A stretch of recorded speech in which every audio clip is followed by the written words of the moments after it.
Likas na sa mga Pinoy ang pagtatabi o pagtatago ng isang bagay lalo na kung may sentimental value ito sa ating buhay. Pero konting preno lang mga paps dahil ayon sa espesyalista, may posibilidad daw yan na mauwi sa hoarding disorder. Para bigyan ng mukha ang balita, Mobile Journal, Denise Valdesancho. How to stop hoarding. Break the habit of hoarding. Best decluttering method.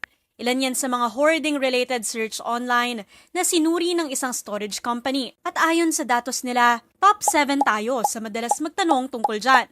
Ang nakilala kong si Madeline, guilty sa pag-hoard. From my childhood hanggang ngayon na mom na ako, I still keep and I always keep things that I believe can be useful for later. May anak ako, nagaya ko. Instead na itapon agad yung Yakult bottle, tinatabi ko yan kasi Nakagisnan niya na raw kasi ito sa kanyang nanay. yung mom ko, personally yung mom ko, talagang hoarder yan. Dami na namin bodega dito sa bahay na puno na ng mga gamit. Natutuwa ako kasi every time na may kailangan kami, ma, may ganito ka. Ala, para siyang si Doraemon na, tadan! Ayon sa isang espesyalista, wala naman daw problema sa pangungulekta. We collect mga toys, we collect yung mga gusto natin from childhood na siguro na deprived tayo, about Barbie dolls, etc. But be mindful na too much of anything is not naman healthy anymore, di ba? Kapag kasi sumobra at talagang hindi na makontrol ang pag-iipon ng mga bagay, maaaring mauwi yan sa tinatawag na hoarding disorder.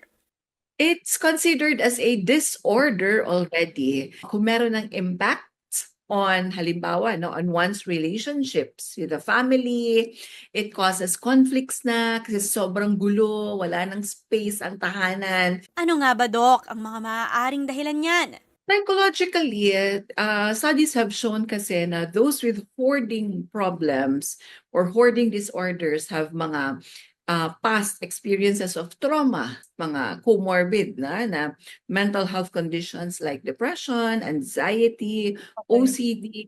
Culturally, yun nga, no, in the Philippines, maaring yung there is a concept na nanonormalize na sayang, or sometimes we put too much value into something because of losses. Kaya payo ni Doc sa mga hindi mapigilan ang labis-labis na pagtatabi ng mga gamit.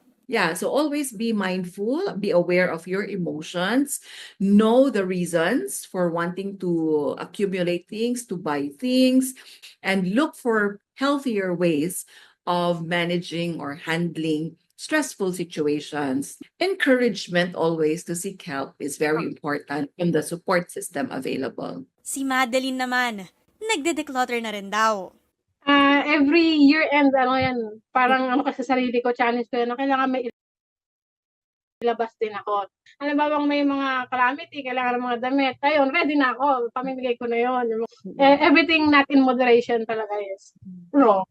May sentimental value man o wala, hinay-hinay lang sa pagtatabi ng gamit dahil sabi nga nila, lahat ng sobra, masama. Mobile Journal, Denise Valdesancho po, hatid ang mukha ng balita.